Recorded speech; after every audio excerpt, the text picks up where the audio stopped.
तो बच्चों, आज की इस वीडियो में हम देखने जा रहे हैं कि यूरोप में हिस्ट्री कैसे परवान चढ़ी। जब हिस्ट्री का नाम भी नहीं था, स्कूल नहीं थे, बुक्स नहीं थी, हिस्ट्री शब्द भी नहीं था, फिर भी इंसान याद रखना चाहता था।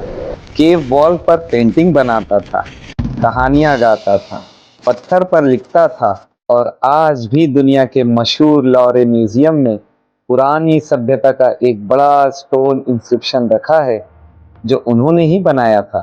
लेकिन एक सवाल, क्या वो हिस्ट्री थी या सिर्फ यादें?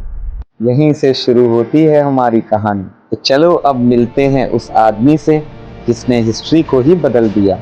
कौन थे वो? हेरोडोटस। उन्होंने सिर्फ कहानी नहीं सुनाई, उन्होंने इन्वेस्टिगेशन की, उन्होंने सवाल पूछे, ये वॉर क्यों हुआ, इस इवेंट का रीज़न क्या था, अलग अलग लोग क्या कहते हैं। उनकी बुक द हिस्ट्री ने हिस्ट्री को एक फाउंडेशन दी, इसीलिए उन्हें कहते हैं फादर ऑफ हिस्ट्री। लेकिन अफसोस, अभी भी हिस्ट्री सिर्फ राजा और वॉर तक ही लिमिटेड थी। अब चेंज आने वाला था। यूरोप जाग रहा था। 18वीं सेंचुरी तक यूरोप बदल रहा था, साइंस ग्रो कर रहा था और लोग लॉजिकल सोचने लगे थे।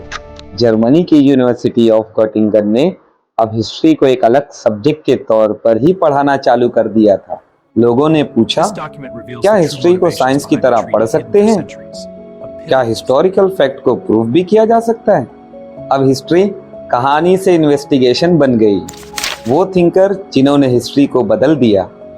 डाउट करना सीखो। ऐसा किसने कहा? रेने डिस्कार्ट ने। उनकी book discourse of the method में लिखा था, जब तक डाउट क्लियर ना हो किसी चीज को सच मत मानो। इस आइडिया ने हिस्टोरियन को सिखाया, ब्लाइंडली ट्रस्ट मत करो। हिस्ट्री और साइंटिफिक हो गया। हिस्ट्री सिर्फ किंग की नहीं होगी। ऐसा किसने कहा? वोल्टायर ने। उन्होंने कहा, हिस्ट्री सिर्फ किंग और वॉर की ही क्यों, हिस्ट्री में इन चीजों को भी इंक्लूड करो, जैसे फार्मर, ट्रेडर, कल्चर, कॉमन लोग। अब हिस्ट्री ज्यादा रियल बन गई। कॉन्फ्लिक्ट से प्रोग्रेस होता है। अच्छा, अब ये किसने कहा? ये कहा हेगल ने। उनका आइडिया था थीसिस, एंटीथीसिस और फिर सिंथेसिस। थीसिस मतलब पुराने आइडिया, एंटीथीसिस मतलब उसके अपोजिट आइडिया, और फिर उन दोनों को सोच विचार करके एक नया आइडिया, जिसे उन्होंने नाम दिया सिंथेसिस। उनके हिसाब से हिस्ट्री कॉन्फ्लिक्ट के साथ आगे बढ़ती है, हिस्ट्री में प्रोग्रेस होता है। सच जैसा हुआ वैसा ही लिखो। अब ये लाइन किसने कही? ये लाइन कही लीपोल्ड वॉन रेंके ने। उन्होंने कहा, हिस्ट्री को वैसा ही लिखो जैसा एक्चुअली में हुआ था। ओरिजिनल डॉक्यूमेंट यूज करो, ऑथेंटिक प्रूफ लाओ। और यहाँ से हिस्ट्री एक सीरियस रिसर्च सब्जेक्ट बन गया। अब आते हैं कार्ल मार्क्स। उन्होंने अपनी फेमस बुक दास कैपिटल में लिखा, history is equal to class struggle, rich versus poor, owner versus worker. उनके हिसाब से पैसा हमारी सोसाइटी को कंट्रोल करता है, जैसा कि आज भी होता है।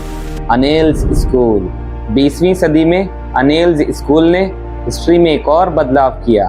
उनकी सोच थी, हिस्ट्री सिर्फ पॉलिटिक्स नहीं, इसमें इंक्लूड करो climate, agriculture, technology, daily life. History और कंप्लीट हो गई। पावर और नॉलेज। ये है माइकल फौकॉल्ट। उनके book the archaeology of knowledge में लिखा था, क्यों आइडियाज टाइम के साथ चेंज होते हैं। उन्होंने बताया, पावर नॉलेज को कंट्रोल करती है। वुमेन की एंट्री। पहले की हिस्ट्री में सिर्फ मर्दों की ही बात होती थी, औरतों का कोई नामो निशान नहीं था। फिर आई सिमोन दे बिवियर। उनकी बुक द सेकेंड सेक्स ने मेल डोमिनेंट हिस्ट्री को चैलेंज किया कि हिस्ट्री में सिर्फ मर्दों की ही क्यों बात होती है। उन्होंने हिस्ट्री के अंदर औरतों की आवाज़ डाली, औरतों के बारे में बात की। उन्होंने बताया कि औरतों पे क्या क्या जुल्म होता है। उन्होंने औरतों को हिस्ट्री में बराबर का हिस्सा दिया। हिस्टोरियोग्राफी क्या है? हिस्टोरियोग्राफी का मतलब है हिस्ट्री सिर्फ पढ़ना नहीं, हिस्ट्री कैसे लिखी गई ये समझना।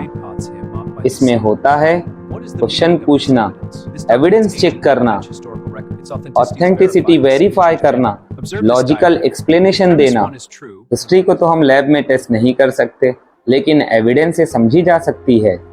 केव पेंटिंग से लेके रिसर्च तक, किंग से लेके कॉमन लोग तक, वॉर से लेके वुमेन की वॉइस तक, हिस्ट्री इवॉल्व होती रही। हिस्ट्री सिर्फ पास्ट के बारे में नहीं होती, हिस्ट्री इस बात के बारे में होती है कि हम पास्ट को कैसे समझते हैं। तो यहाँ पे हमने हमारा ये हिस्ट्री का पहला चैप्टर खत्म किया। बहुत मज़ेदार अंदाज में मैंने आपको चैप्टर समझाया।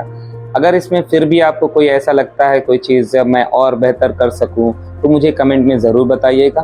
तो और अगली जो वीडियो आएगी उसमें मैं और बेहतर करने की कोशिश करूँगा। ठीक है, तो मिलते हैं हमारी नेक्स्ट वीडियो में।